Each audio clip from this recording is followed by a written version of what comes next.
Trump सोचते हैं कि आप ज़्यादा बखूबी जानते हैं। तो थॉमस मैथ्यू साहब, ये ट्रंप का जो बयान आया है जब से ये ऑपरेशन सिंदूर हुआ है, तब से लेकर के अब तक के ट्रंप के बयान को देखें आप, तो कहते हैं कि हमने मध्यस्थता की, हमने मेडिएशन किया, तभी जाकर सीज फायर हुआ। फिर आज कहते हैं कि नहीं जी, हमने मेडिएशन नहीं किया, लेकिन हमने मदद यहाँ पे ज़रूर की। कहते हैं कि हमने ट्रेड की वजह से किया, इंडिया ने खंडन किया। कहते हैं हम कश्मीर मुद्दा सुलझाएंगे, इंडिया ने खंडन किया। इंडिया बिल्कुल हर चीज़ को एक तरीके से खंडन कर रहा है, लेकिन ट्रंप साहब हैं मानने को तैयार नहीं है, बार बार उसी बयान को रिपीट कर रहे हैं। आखिर ट्रंप क्या मैसेज देना चाहते हैं? See, please understand, for Trump, India is not that important. India is important, but we also need to understand India is not one of the largest trading partners of the US. If you look at the total, the trading data, I think India must be about 9 or 10 on the list. Now, he's not much concerned, as you know. He said, during the conflict between India and Pakistan, he said they've been at war for thousands of years, for centuries. Well, that's all, terminologically inexactitude. They're all wrong statements. Now, Trump is not much concerned about India. He is concerned about where he can get, like Madam had said, where he can get his money from. There was great rhetoric against China, but then he struck deal with China.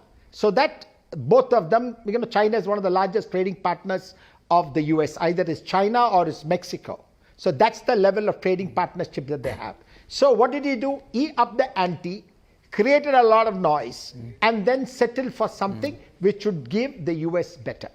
Now, with regard, this is his tactics, and he is, please understand, a businessman. And now, as regards India is concerned, he's not got great love for India. Let's be very clear about it.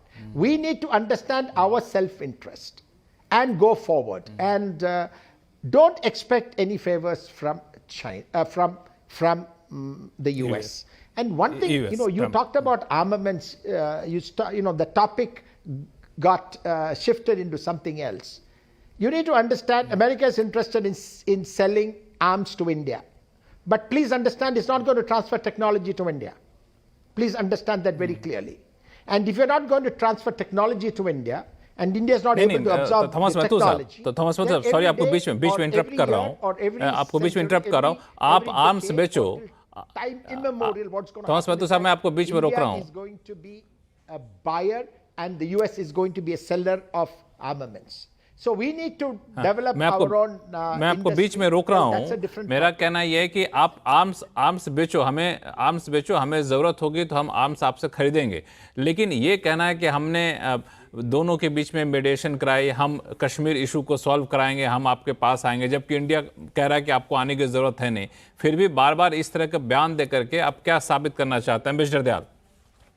देखिए, पहले तो मैं एक बहुत ही important latest खबर का जिक्र करना चाहता हूं, जो आज सुबह सुबह मैं उठा तो मैंने पढ़ी, आप लोग ने भी पढ़ी होगी।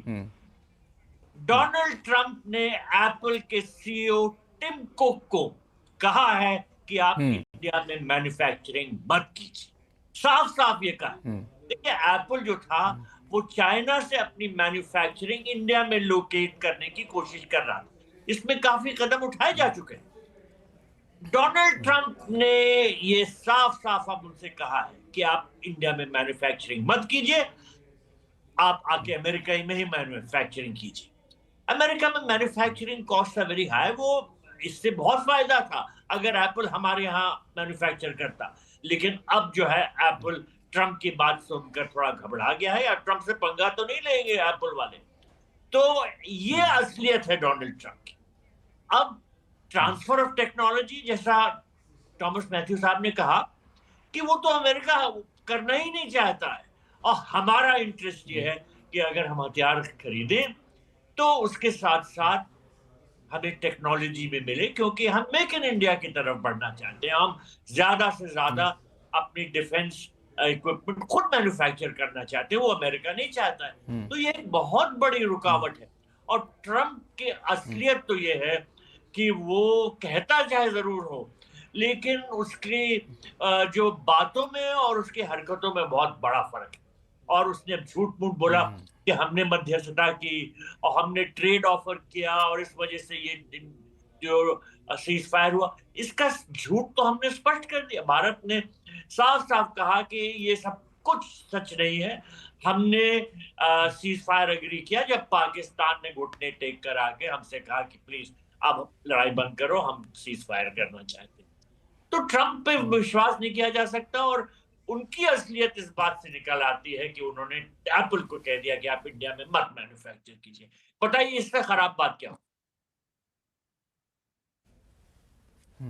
बिल्कुल आपने सही कहा, लेकिन ये जो आपने कहा ना कि ऐसे झूठ जो बोलता है, ठीक है कारोबार एक अलग है। मैं थॉमस मैथ्यू साहब के बातों से बिल्कुल सहमत हूँ कि ट्रंप जहाँ अपना बिजनेस देखता है उसी की बात करता है, वो अपना बिजनेस देखता है, इंडिया अपना इंटरेस्ट देखे और जहाँ बीच में बातचीत हो वहाँ बातचीत आगे बढ़ाना चाहिए। शुभांकर, लेकिन जिस तरीके से बयान आते हैं ट्रंप के, बिजनेस एस्पेक्ट को छोड़ दिया जाए, लेकिन इस तरह के बयान आना और कैसे बिन बुलाए मेहमान की तरह आना या फिर बगैर कोई कहे तब भी आप चौधराहट दिखाने चले आए हैं, तो आपको लगता है कि एक लिमिट के बाद हो सकता है लोग उनको गंभीरता से लेना बंद कर दें? लक्ष्मण, प्रेसिडेंट ट्रंप को लोगों ने गंभीरता से लेना बहुत पहले बंद कर दिया था। उनके पहले टेन्योर में ही बंद कर दिया था। ये तो दूसरा टेन्योर उनको मिल गया, बात अलग है। दूसरा, आपको ये समझना पड़ेगा कि प्रेसिडेंट ट्रंप का टारगेट ऑडियंस कौन है। भारत की जनता या पाकिस्तान की जनता उनका टारगेट ऑडियंस नहीं है, अमेरिकन सिटीजन उनका टारगेट ऑडियंस। जिस दिन ये जो सीज फायर की 3 बजे उन्होंने न्यूज अनाउंस की, उसके बाद ट्रंप समर्थक, ट्रंप के बेटे और बाकी सारा जो उनका दल बल था वो इस चीज में लग गया। जो ट्रुथ पे और एक्स पे हर जगह लोग लिखना शुरू हो गए कि ट्रंप इज द न्यू मसीहा ऑफ द वर्ल्ड, और ट्रंप ने एक एटॉमिक वॉर रुकवा दी, इंडिया पाकिस्तान के बीच की लड़ाई रुकवा दी, and Trump has actually arrived and this is why we have selected Trump in US.